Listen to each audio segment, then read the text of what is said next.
Hey, what's up, everyone? Welcome back to another Thirsty Thursday live stream. My name is Patrick, your host, and in today's episode, we're going to be talking about reverse engineering and how to master that and even how to get into it. So if you guys are new to the stream, if you have any questions, just throw it in the chat and we will get to you as soon as possible.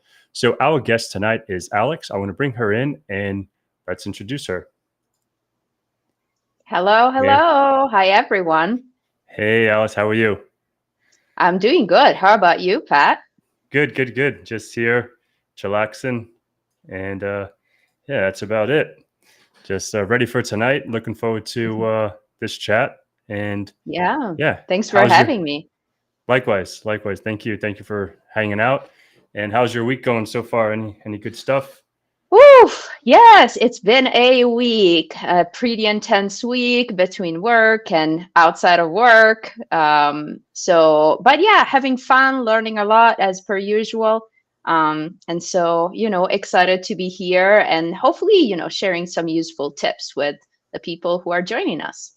Yeah, awesome. Yeah, and I'm always down to learn some stuff. I had Hannah that I had her on probably several months ago now when after I did the little reverse engineering workshop in Orlando for the B-side Orlando. I was totally lost, but then it got me a little more intrigued in it, and I started tinkering with it over the last few months.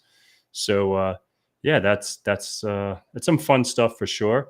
So I guess just from out of curiosity, who are you? What do you do? And for those that don't know you, what is Alex all about?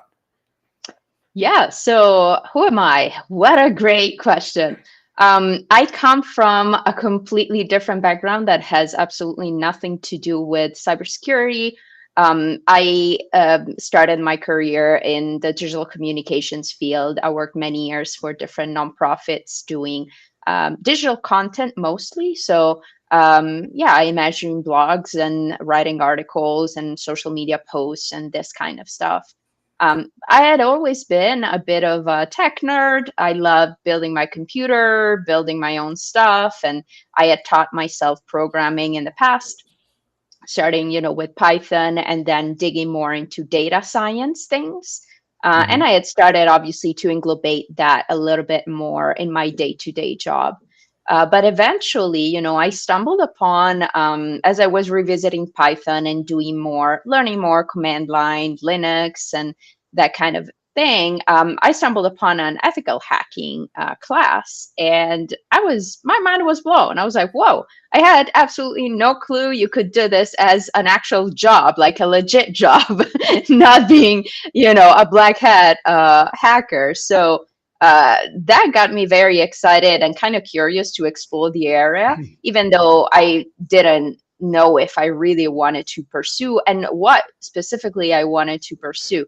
So, I started obviously, like many people, from Try Hack Me and started doing rooms there and learning and trying out CTFs until eventually I landed on some malware analysis related content and I was very intrigued.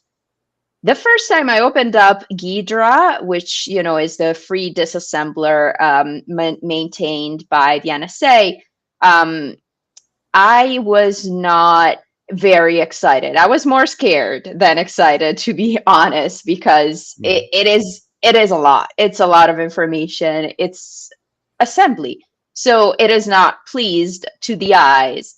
Um, and at the same time, though, it intrigued me because I thought, well, if this is so tricky to figure out, then it must be interesting.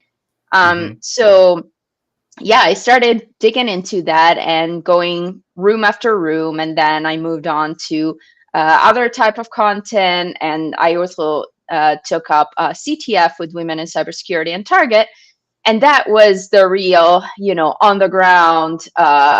Okay, what are you actually going to do this or not? Because that was a 6-month long CTF completely focused on malware.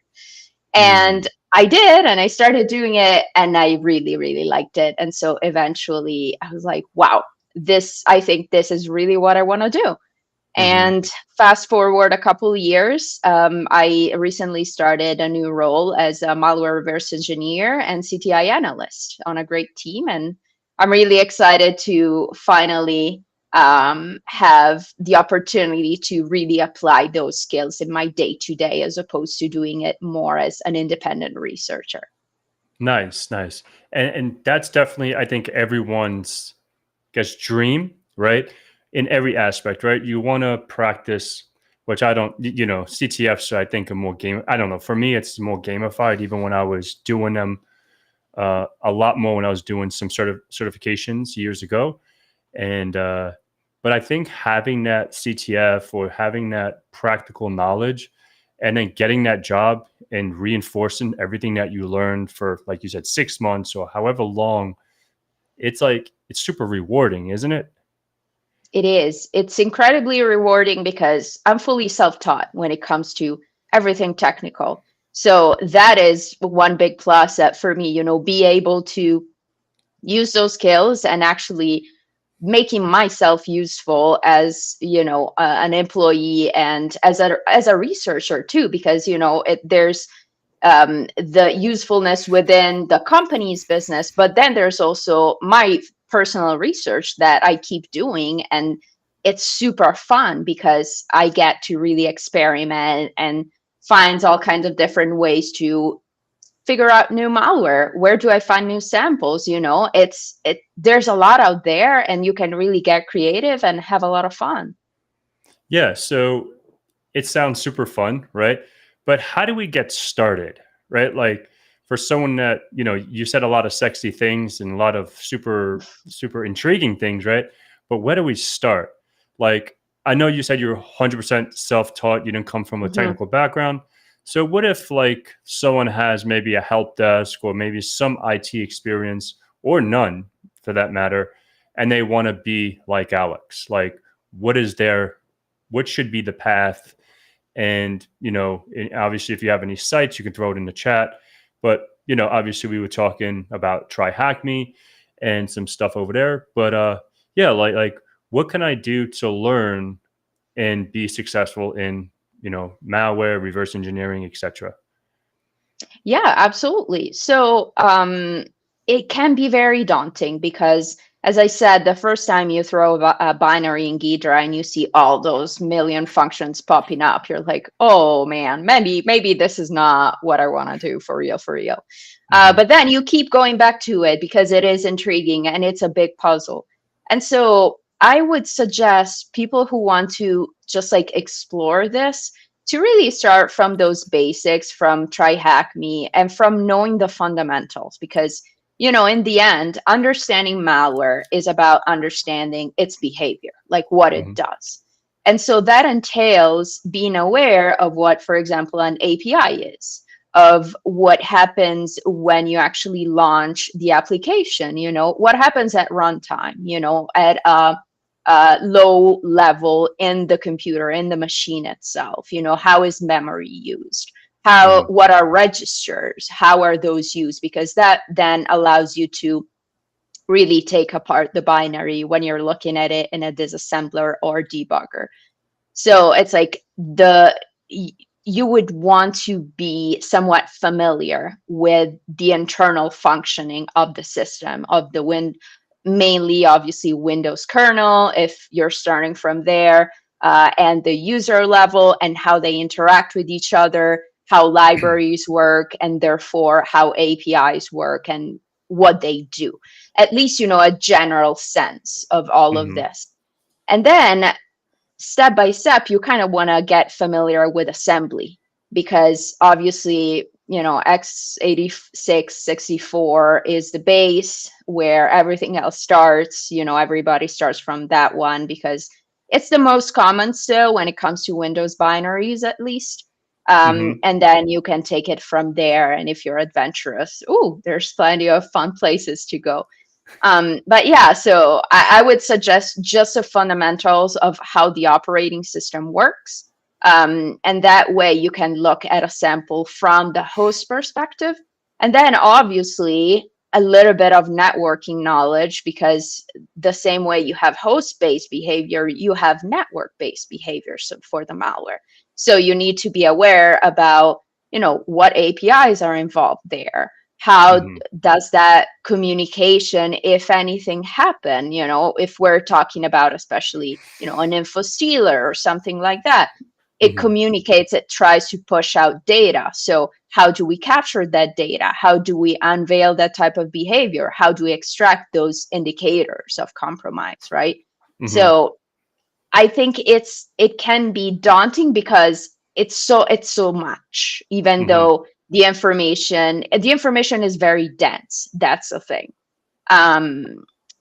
In general, I would think that starting from something like Try Hack Me, and then starting maybe a class such as the Practical Malware Analysis and Triage from TCM Security is, I think, a great start, as well as the Practical Malware Analysis book. That's the base for a lot of analysts, or a lot of where people started from, because it also has a lot of labs. And so that gives people, both of those are, both theoretical and practical, so that people can start really with the hands-on aspect of it, which is what matters in the end. Exactly. Yeah. And I was going to ask about that. So, obviously we said about the practical malware and triage from TCM. And where can we get samples of malware to practice? Is it because I know the Zoo, it's a live malware repo on GitHub. I've tinkered with that years ago, and I didn't even know what I was I knew what I was doing because I knew what I wanted to do, but I didn't know it was used for something else, if you know what I mean. I just used it to do whatever I wanted to do, and whatever it is. So is that a good place, or where can people get samples of malware? So that's a great question, because you can literally get malware in so many different places. It really depends on what kind of adventure you want to have. Do you want to have an adventure where you have no idea what you're dealing with and you have to uncover that? Or are you trying to learn something specific? Because, so for example, Malware Bazaar is an amazing place where you can find known samples that already have some type of documentation. And therefore, you can really dig into, for example, a specific strain of malware, a specific sample, or a specific family of malware.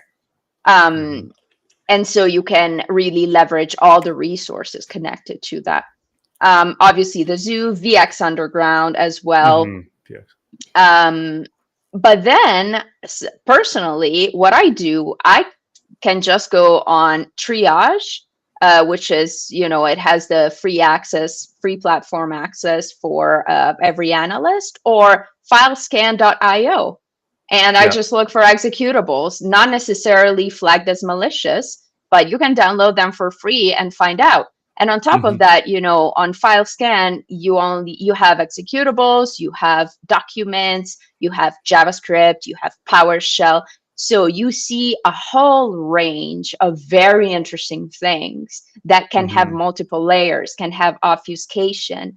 Or, last but not least, you can hunt in open directories. And that is a little bit more complicated, but it's super fun because personally, I have research access to Census. Independent researchers can do so as well. And then you can find your own way to hunt the open directories for those second stage malware that threat actors place there. Fair enough. That's awesome. So we have a question, I guess, from Dan. Can you please discuss the importance of x86 assembly? How important is x86 for RE? Excellent question. I would say it is very important to understand, or at least, knowing how to interpret. You don't need to have to be able to write assembly code, obviously. You just need to be able to interpret it correctly. If you want to just do triage or, some type of, in general, handling the first stages of analysis, then you might pull it off just with sandboxes and more like automated methods. But there are times when it's not really enough for you to do so. And therefore, if you want to go further, you need to know at least a little bit of assembly, especially because, sure, there are decompilers these days, but hey, who's got really an IDA Pro license with a full decompiler? I personally do not. So normally, my go-to is to work with IDA free version as well as Ghidra, which has the decompiler in parallel. And sometimes I also add a debugger on top of all of this so that, I can look at the same things, but in many different ways. So, even though you do have the support of the decompiler, which is accurate-ish, like mostly it really depends. It really depends on how bad the malware sample is, how obfuscated it is, and how it looks. But obviously a decompiler helps, but it's really better if you have some solid knowledge of assembly. Awesome. Hopefully that answered your question. And I guess I'm gonna sprinkle some icing on that. So as far as coding and programming, like how important is that aspect to be, an RE? So I would say two aspects to this. There's the aspect of if you want to reverse a specific language, such as, the most common at this point is probably C++. It is obviously useful to know C++ because you're going to know what structures you're going to find in there and what kind of, I don't know, like the V tables, the lookup tables, and all of these things that you're going to find by default in every piece of code written in C++. And so this is one aspect, if you know PowerShell, obviously it's going to be easy for you to understand what a malicious PowerShell script does. On the other hand, there's the automation aspect, which, as we all know, is picking up more and more and more.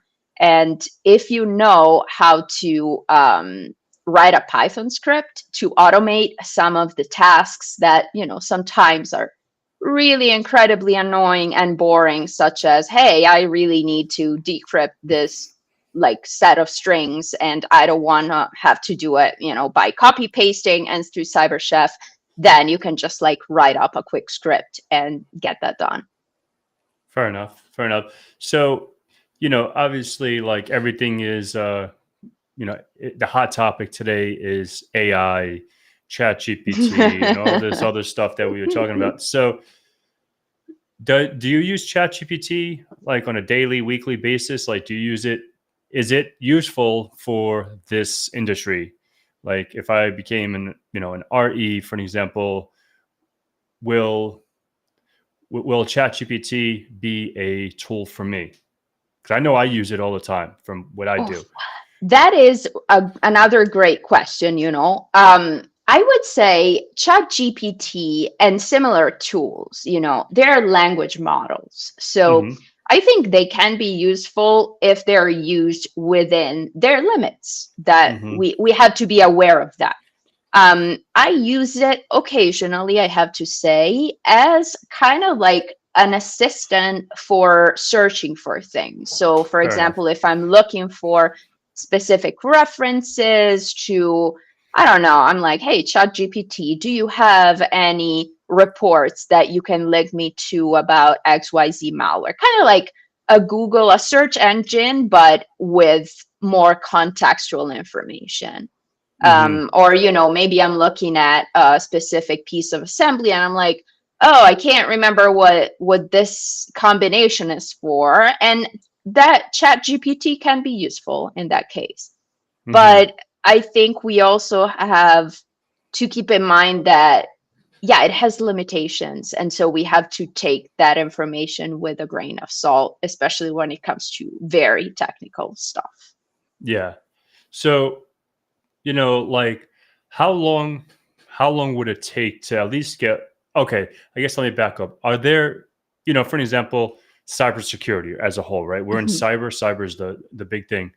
As if you're working in IT and you want to transition to cyber, in my opinion, cybersecurity is not an entry level job, right? Mhm. Um, even if, I guess, when I think about entry level, I'm thinking about maybe a service desk guy, a field technician that's going to go, would answer phone calls, maybe do, IT help desk. That's an entry level. You learn about, Mhm. that stuff.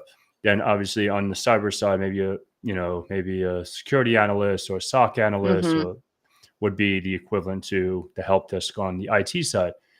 So is there like an entry level aspect of becoming a reverse engineer? Like what would be, and you touched on some things, Mhm. what it takes, but like, can someone like from help desk become an RE, or would they have to have some kind of guidance in the path to become that? I think absolutely they can, because I went from being a digital communication specialist to being an RE. So Yeah. if I'm no genius. I'm really just passionate about what I Hmm. do, and I have that drive to do it all on my own. Um, Absolutely. I think I would approach the issue that obviously there is the issue of the fact that we don't have entry level jobs in cybersecurity, at least that are available, or, everyone wants some kind of experience. And Hmm. therefore, instead of telling you, hey, find a more entry level, I'll tell you, don't be entry level. Be like, specialize yourself, Hmm. gain that knowledge on your own in different ways, because that's the thing with RE and malware specifically, you can really do a lot on your own. You can write blogs, and you can write papers. You can even go present at conferences. Like, Hmm. hey, if you find something cool, you can absolutely submit to the big conferences, and you should, Hmm. without without overthinking it.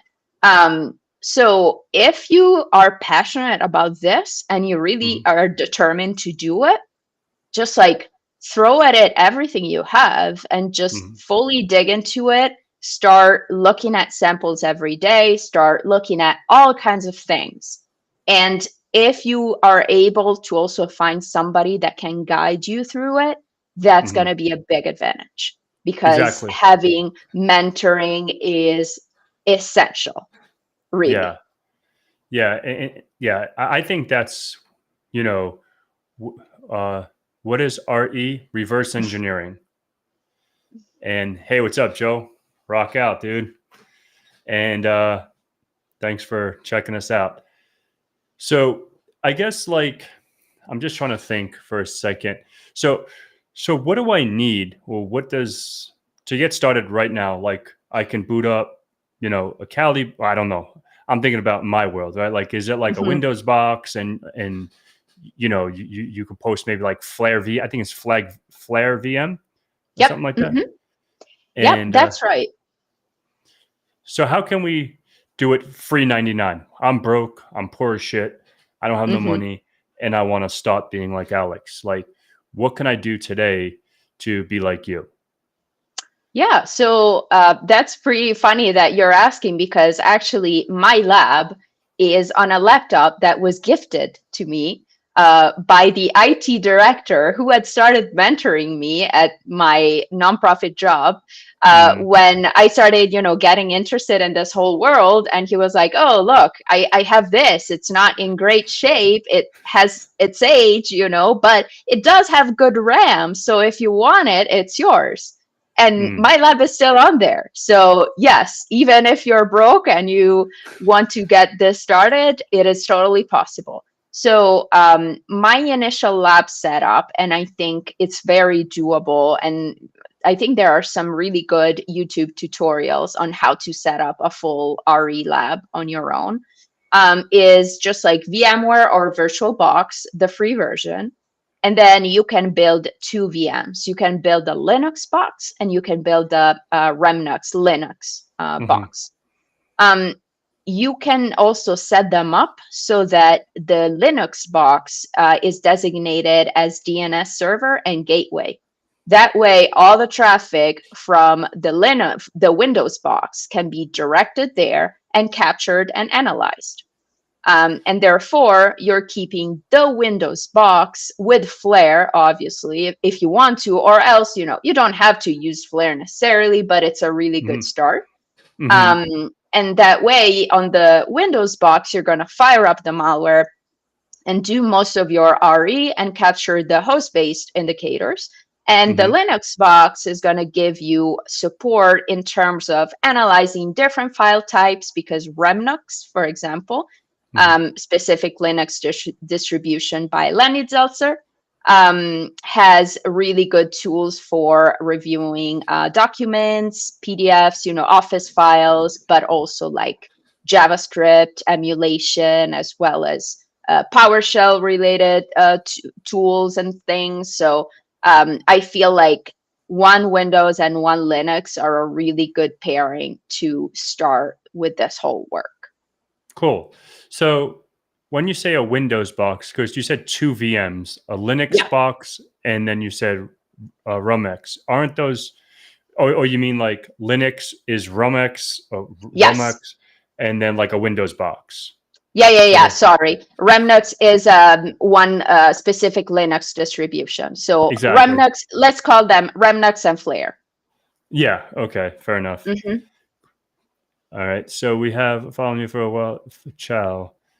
Following is just one of the paths to move to RE analyze for someone that's in the CTI also. Thank you so much. So that's all for you. So I would say, that's the thing. I don't feel like I have a generalized path for everyone, but what I would just recommend is to start doing it on your own.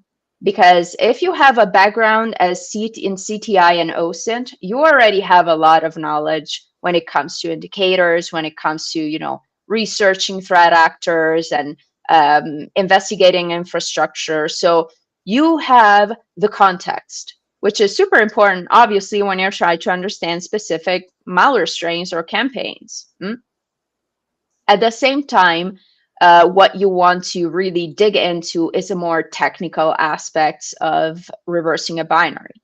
So I would just recommend to really start a path from, understanding really what's going on at a low level and on a machine, learning about APIs, understanding the basics of RE and assembly and all of these good stuff.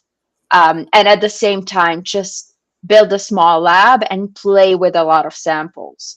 And I think that is really going to get everyone, literally everyone, to the point where they started to feel confident in being able to look at malware and understanding what it does. Yeah, that's definitely good. And so I think, like, if you want to do it now, or you can do it, you can send me the links. I could put it in the video description later. Like some of those, some of those sites that you recommend. You said a few in the beginning. I totally forgot which ones they were, but that would be awesome to have some of those resources. And we have Try Hack Me. We have, I don't even know if Hack the Box has anything with RE. A little bit, yes. Okay, I haven't really checked them out. Pasting here this link.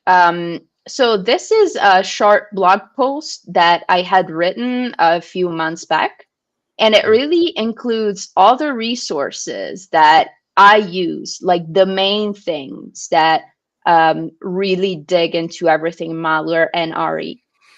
To point out that these are mostly free, and if not, they're very affordable resources. And I also kind of gave a review of all of them, so that if people want to start today, they can absolutely do that, because there's a lot of free material. Cool. Thank you for that. So I guess we can transition into a little bit of the career, right? We talked about how to get into the career, or how to get into the field. Now how hard is it to get a job as an RE, and what does a day-to-day look like as an RE, right? Like, people like say, when you say, oh, you're a hacker or a pen tester, people think you just with a hoodie in the dark and you just, in a terminal with green lettering. Meanwhile, you're doing probably more research and OSINT and reconnaissance more than actually attacking, right? So what is like a day in a life as a RE? Yeah, that's a great question. So in terms of getting a job, it is challenging. Especially for someone like me who needs a remote job for location reasons. Mm-hmm. It was tough. Like, let's be honest, the market it's not a happy moment for the job market in general. The Mm-hmm. competition is extremely high. Like, let's think about all those vendors who laid off a lot of incredibly talented people.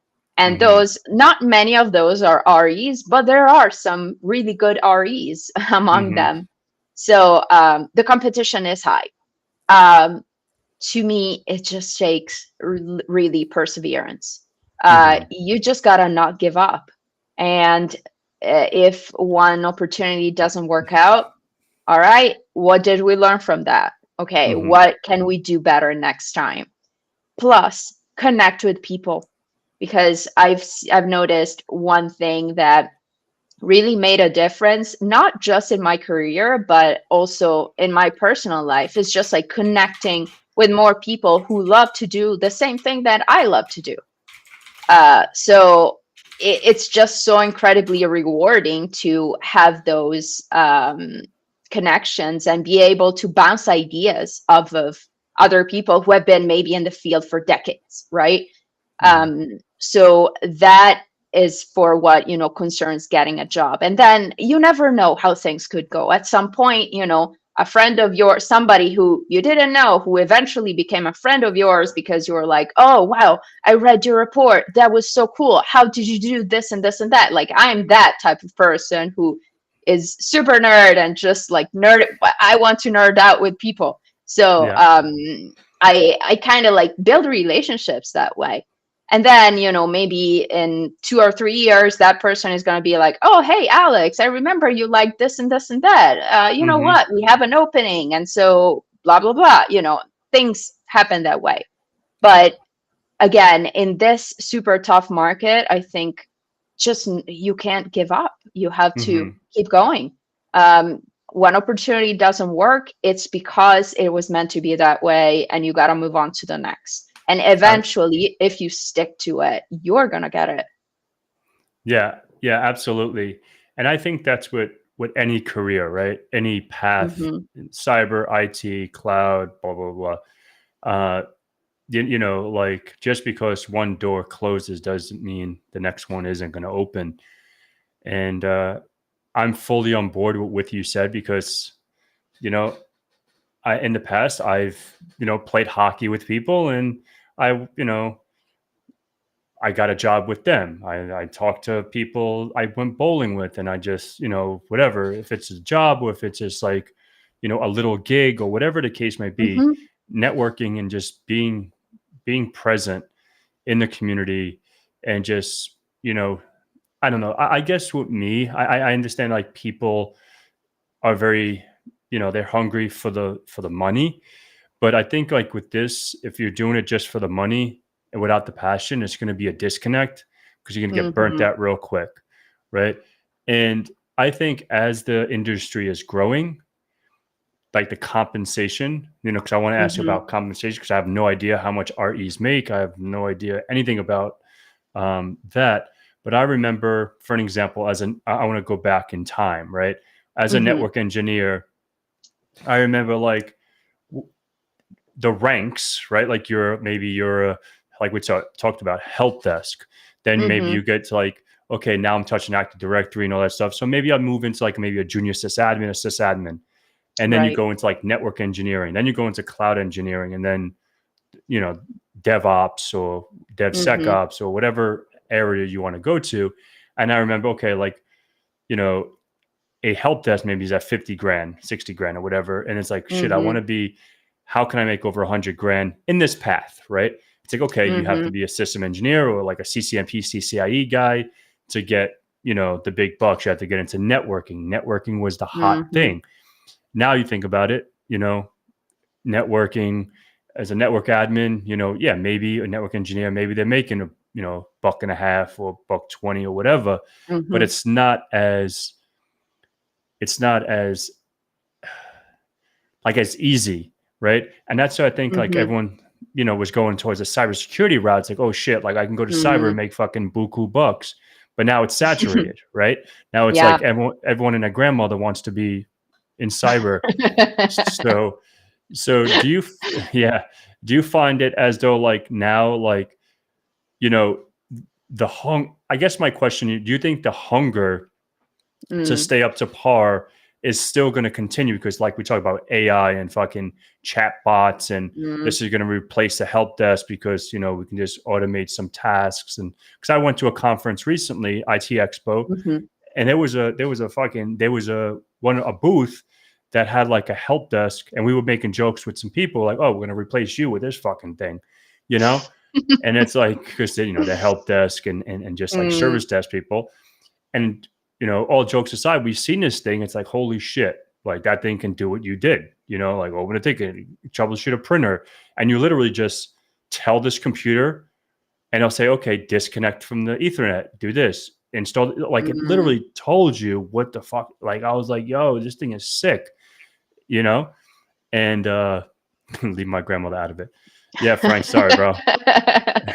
And so I was thinking, I'm like, okay, like just like we talked about off air, like I don't think it's going to replace Mhm. anything with cybersecurity. It's just going to use it as an assistant right Right. now, but maybe in the future.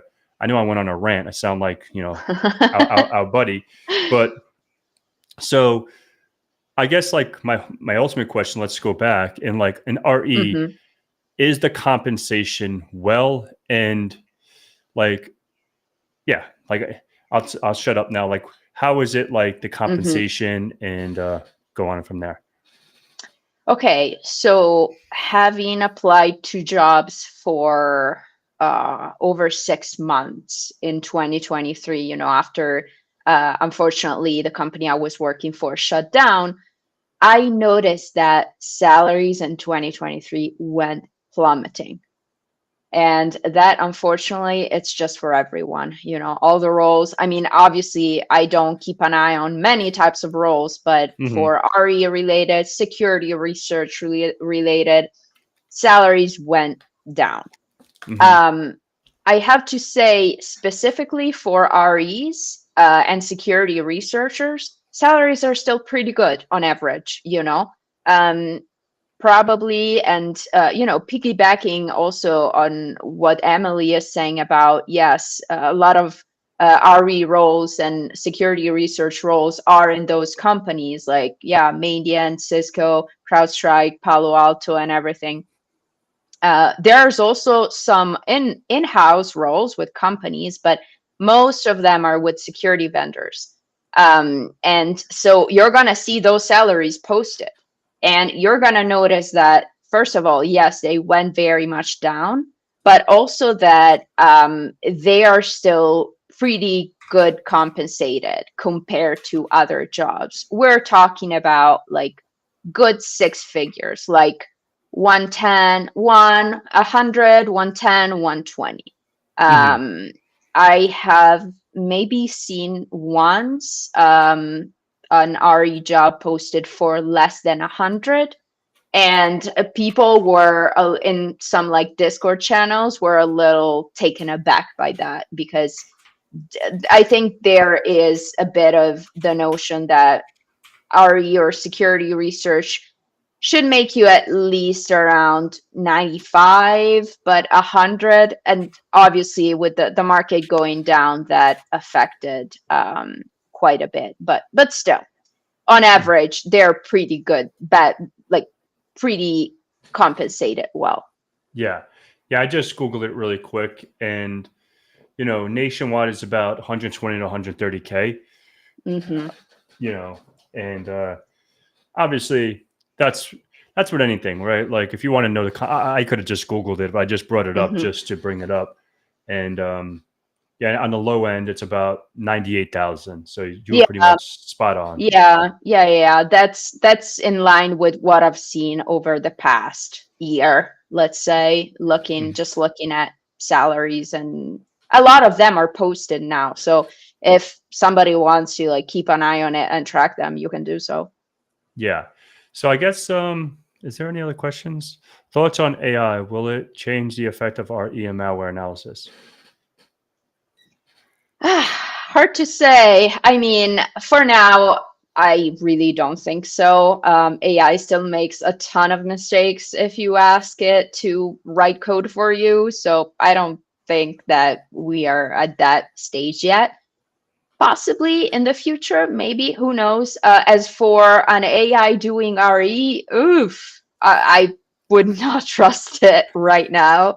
Again, I am ready to be surprised, but probably not immediately. Maybe in a few years. Let's check in again in a few years and see how that's going. I guess that's good for, that's good to know. So as far as like 2024, congratulations obviously on your new role, and I'm glad Thank you're you. employed, and that's definitely a benefit. So do you have, or like, does your company, or do you have any plans on going to any conferences this year and speaking, if anything, like, or just attending? Do you have any fun plans? Yes, I do. So I will be in early April at the Women in Cybersecurity Conference in Nashville, Mm, and I will lead a malware triage workshop. So that's going to be fun. nice. And it's also, it's a really fun space to be in. I've been last year too.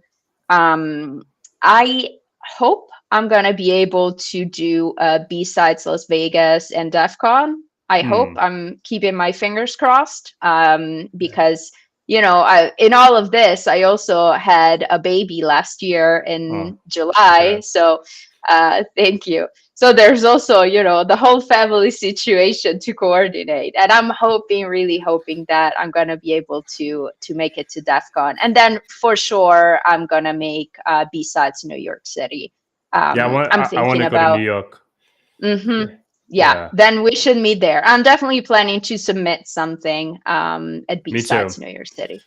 Because I definitely want to go, because that's where I'm from, and I made a little chat with someone from New York up there. Like, yo, it'd be cool to like talk in the city, like talking, Hmm. where you're from, and just represent your state. So that'd be pretty cool, just to shoot the shit Awesome. and just talk, make some connections. That'll be really cool. And We're gonna yeah, meet there then.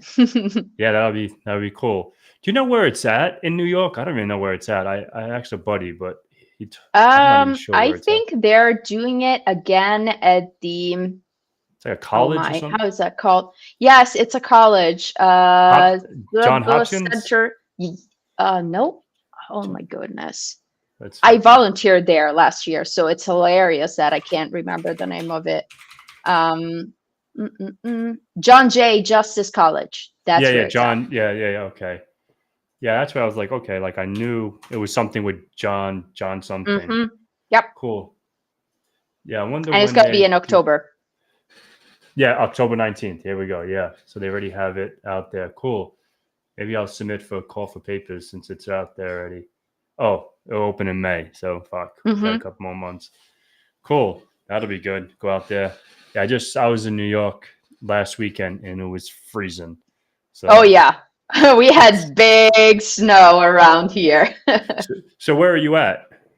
I'm in New Jersey, Oh, but like that's where I out was. in New Jersey.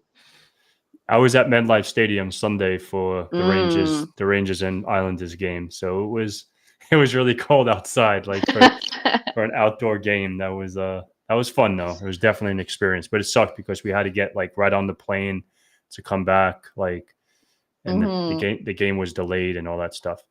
So let's see, because we only have a few more minutes. So I want to obviously be kind of your time. Thank you very much for your insight about your niche and discipline. Okay, cool. Emily Ooh. Vood, what is the reason for you to move from digital communication to cyber service?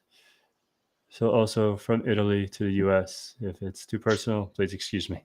That's a big question. So honestly, I just loved New York City. And at some point, I had the opportunity to move, and I didn't think about it twice. I was just like, I have the opportunity. I'm gonna pack my bags and go. And fast forward almost 9 years, here we are. So that was just about it.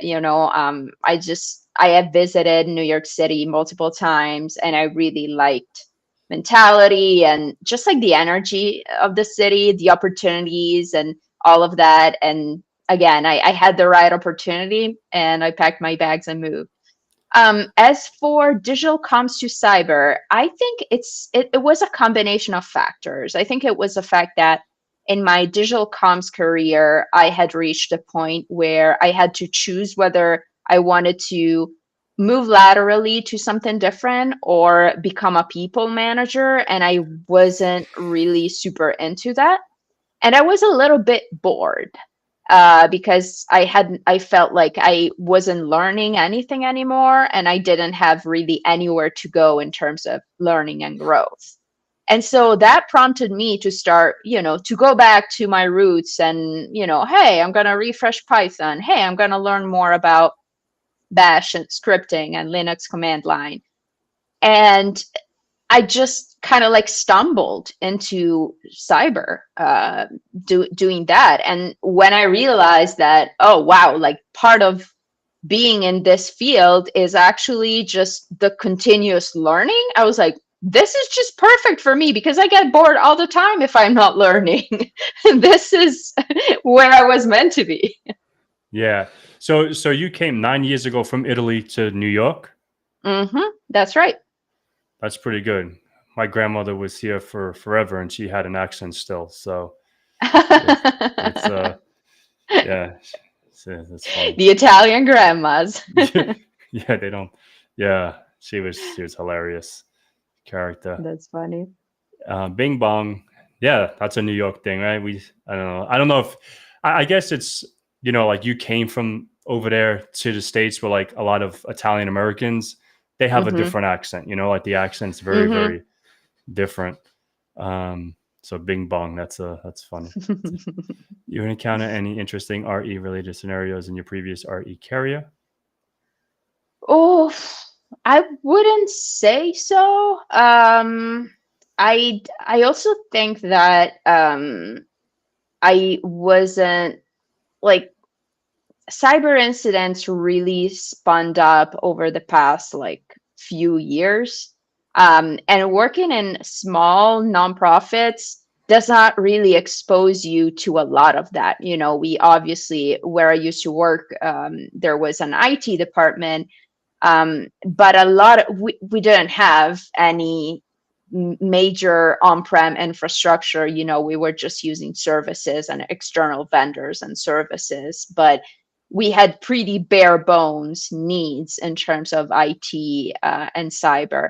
I for sure know that they've been improving a lot of their infrastructure and doing more cyber related things. But when I especially started working there, it was the needs for that were not really there at that point. Nice. That was cool. I'm not sure if there's any other questions that I missed. I'm just going through this right now. I don't think there is. So I guess this is more, personal stuff. I guess we can. So you live in Jersey now. Do you plan on staying there? Like, did you move to New York first, then to Jersey, or you always lived in Jersey? So no, I moved to New York City. I was in the city for 6 years. I was for a year on the east side. Then I moved to Hamilton Heights for another couple of years. And then I was in Harlem for 3 years. Then from there, I packed my bags and my cat and I moved all the way to California for a year. I was in South Lake Tahoe, absolutely beautiful, because when I'm not in front of a computer, I do love to be outdoors, and especially I love climbing. Mm, And when I visited Tahoe and I discovered Tahoe climbing and the mm-hmm, granite there, I was absolutely amazed. So, at some point since, pandemic and everything had started to get remote, and obviously, working in digital things, I was always at least part of my time working remotely or from some conference or from some event. So I was already used to that type of flow. mm-hmm. And so, yeah, I moved there for a year. Then I came back to the East Coast and I lived in Hyde Park, upstate New York, for a Mm-hmm. year. And then eventually moved to Jersey. So that's home now. So that's it. Like you're set. That's where you're gonna stay. Because you made a comment before, like Mm, about your job. You have to be remote because of the location you're at. Um, yes, is it because obviously the family's there? You have the little one now, and everyone is yes. close. Exactly. Yeah.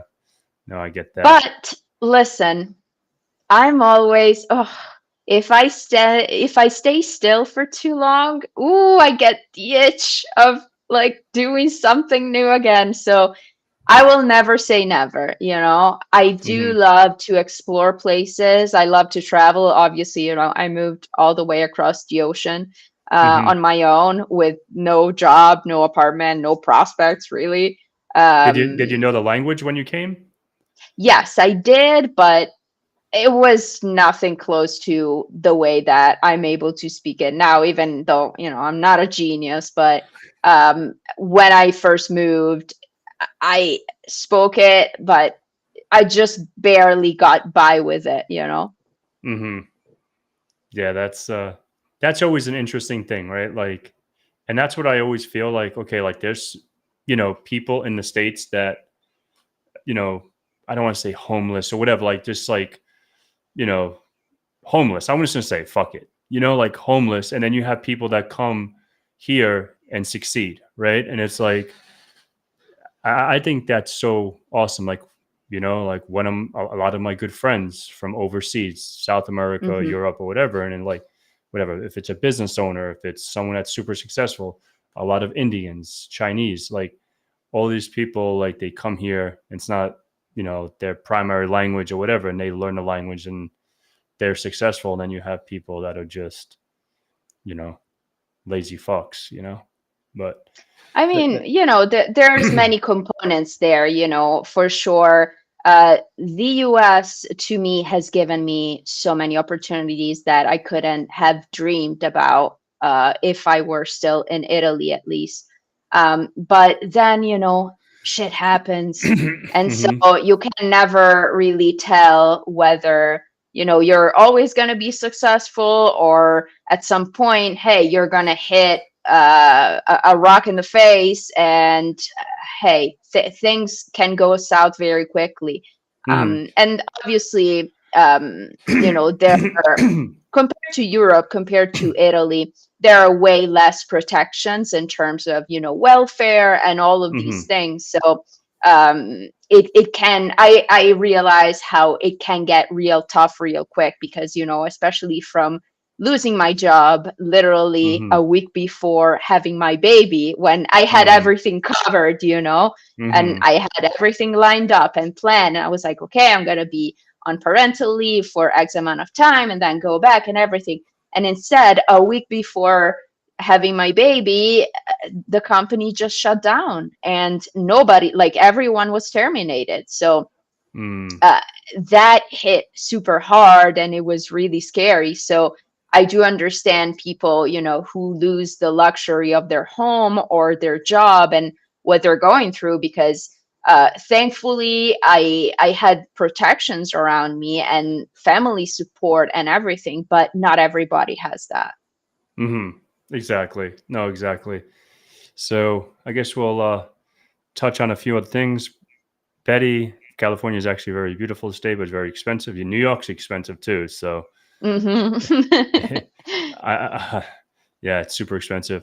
Uh, Actually, it really says, what do you mean the last 2 years in job then determined? Did you recommend Sands or cheaper alternatives? So, Mm. Okay, so SANS. Let me tell you this about SANS. I took it because I had it for free.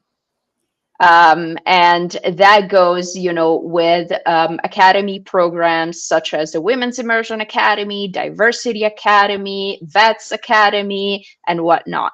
And if you don't have any previous experience in cyber, that's a path that you can 100% take. I think the next application period is going to open in June for them. It's a 6-month program. They're going to give you 3 courses and 3 certs for free. So if you want to take that route, go ahead and take it. As for SANS, if you have to pay for it, I know there is the work study program, which at least cuts down the cost to something like $2,500 instead of $10,000 for a class plus certification attempts. I would say it really depends on the class specifically that you want to take. I would recommend 4610 / the JAIC reverse engineering malware cert anytime as a really solid entry level base. But if you cannot afford it, I think there are other routes that you can pursue as well. Yeah. And just like you said before about that TCM one, yes, the practical. Yes. And then, in the blog post that Pat shared, there's also the 02 Auto class, which is excellent and very, very in-depth if you want to take it a step further. Nice. And I guess this will be the last question. Hey, what's up, Martin? What is your life? I think we answered this a little bit. I think I asked you, but maybe Min wasn't on. What is your life as an RE like a typical day? Like, what is? Oh, did we answer that? I don't remember. Maybe we skipped it, but I don't think there's a typical day in the life of an RE person, especially because you can have a bit of a double role. You do the RE part or the malware analysis part, but then there's also the everything else that is going to be on your plate, such as writing reports. And so it's not just lab time, but then there's the full coordination. And then it really depends on whether you're supporting research or whether you're supporting an incident response function. Because obviously, if you're supporting an IR, things are going to have to move real quick. And so your day is going to look very different than if you're doing the more like CTI side. I do a little bit of both. So it really depends on which side I'm tackling that day. But it's fun. It's fast paced. And if you're passionate about it, you're going to thrive in it. Awesome. All right. So I guess we're about at the top of the hour. And, obviously I want to thank you, Alex, for joining, and everyone that has asked questions. Thank you so much. I definitely always learn something new every stream. So I guess the last thing I would ask you, how would people connect with you if they wanted to connect with you? And what is your, I guess this, grazie. Yeah, I have a public presence on LinkedIn, so feel free to follow and message me.